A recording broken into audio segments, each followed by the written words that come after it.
আসসালামু আলাইকুম ওয়া রাহমাতুল্লাহি ওয়া বারাকাতুহু। প্রিয় আপুরা, আপনারা সবাই কেমন আছেন? আলহামদুলিল্লাহ, আমি ভালো আছি।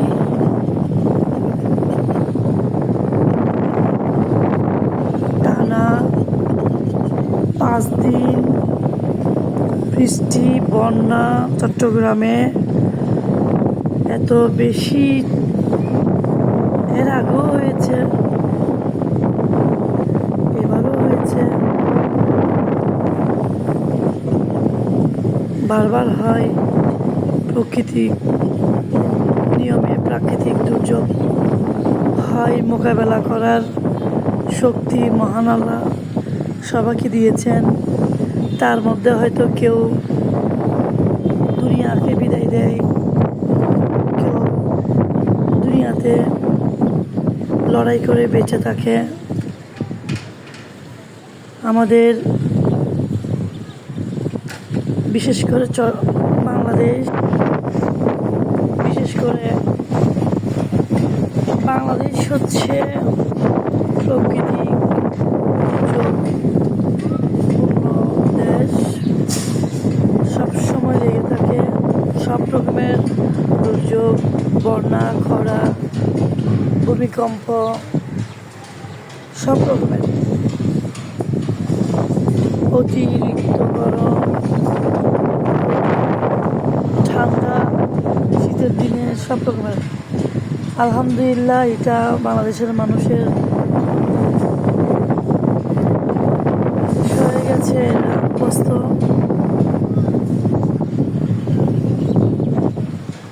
এই টানা এবার 2026 জুলাই টানা 5 দিন বৃষ্টিতে, এবং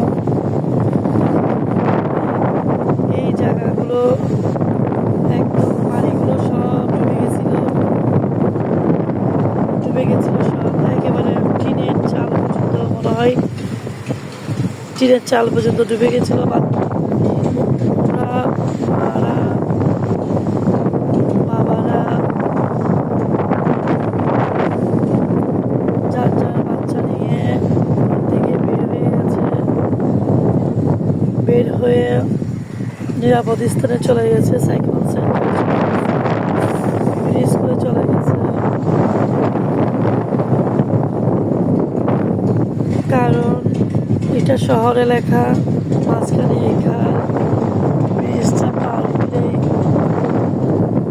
ওইদিকে একটা ব্রিজ আছে, ওই ব্রিজটা পার হলেই শহর।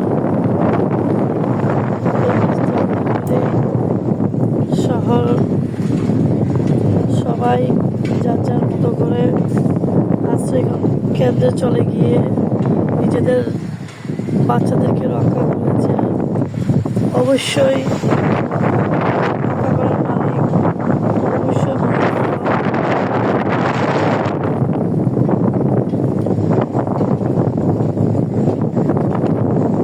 এরই মধ্যে সবাই আবার যার যার আবাসস্থলে গতকালকে এবং এর আগের দিন থেকে আসা শুরু করে দিয়েছে এবং চলে এসেছে।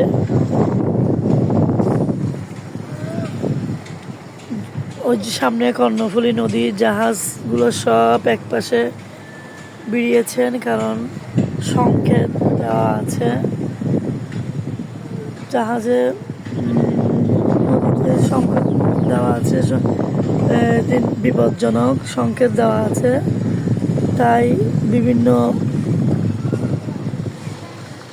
মালবাহী জাহাজ, ট্রলার, স্টিমার সব এক জায়গায় ভিড়িয়ে নিরাপদ স্থানে একদম নদীর কিনারে এসে ওনারা ওনাদের নিজেদের যান আটকে রেখেছেন এবং বেরিয়ে রেখেছেন। পানি অনেক বেশি, এখনো নদীতে অনেক পানি ভর্তি, অথচ জোয়ার নেই, তারপরেও পানি।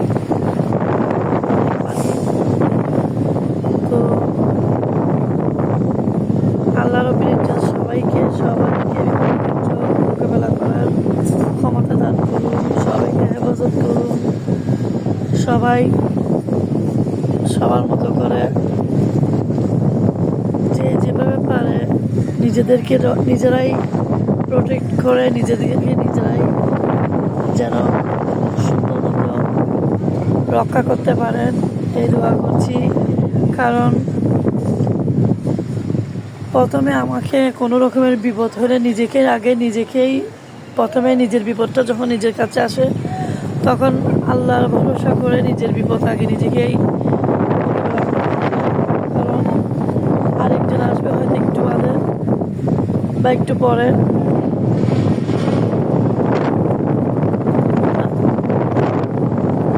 অতিরিক্ত বাতাসের কারণে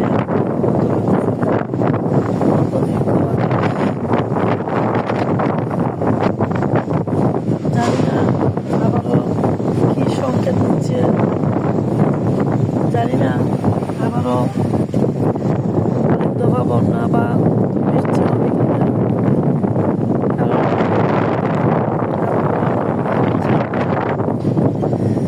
তো জাহাজগুলো দেখেই একটা ভিডিও করলাম।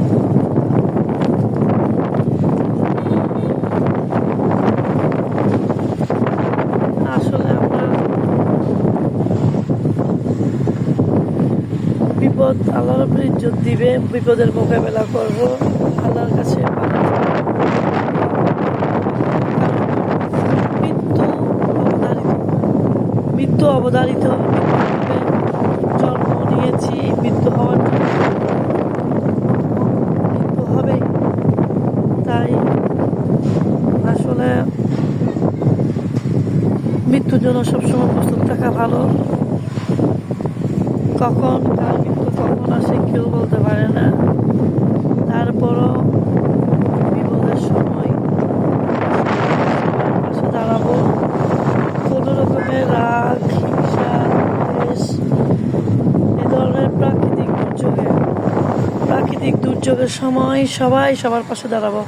এখানে কোনো রাজনীতিক, পারিবারিক, সামাজিক কোনো হিংসা প্রতিহিংসা না করে আমরা যেন এই প্রাকৃতিক দুর্যোগগুলো মোকাবেলা করতে পারি এবং সবার আগে আমরা যেন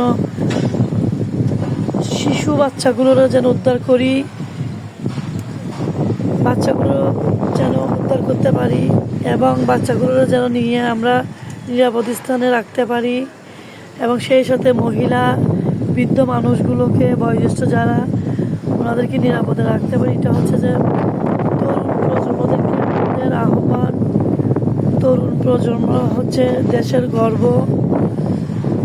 তাই তরুণ প্রজন্মদের সব রকমের প্রশিক্ষণের দরকার আছে।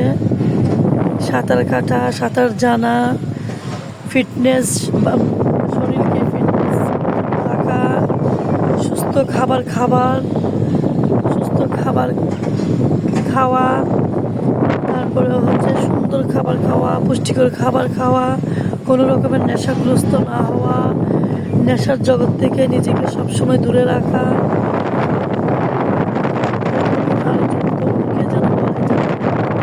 দূরে থাকি।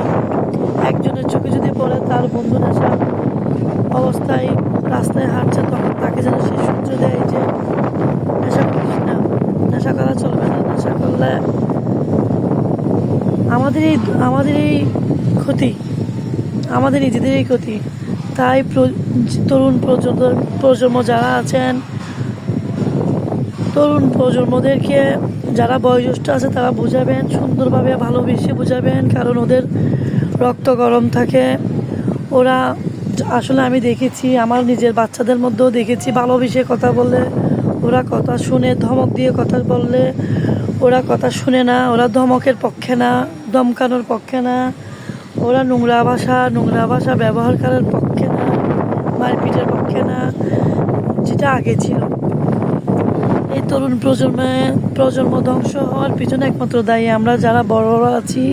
আমরা বড়রা প্রথমে বাসা থেকে, বাড়ি থেকে, নিজের পরিবার থেকে আমরা ওদেরকে শিক্ষাটা দিতে পারি না এবং ওদেরকে আমরা যা ইচ্ছা তাই ব্যবহার করি, ওদের চাওয়া চাহিদাগুলো পূরণ করি না।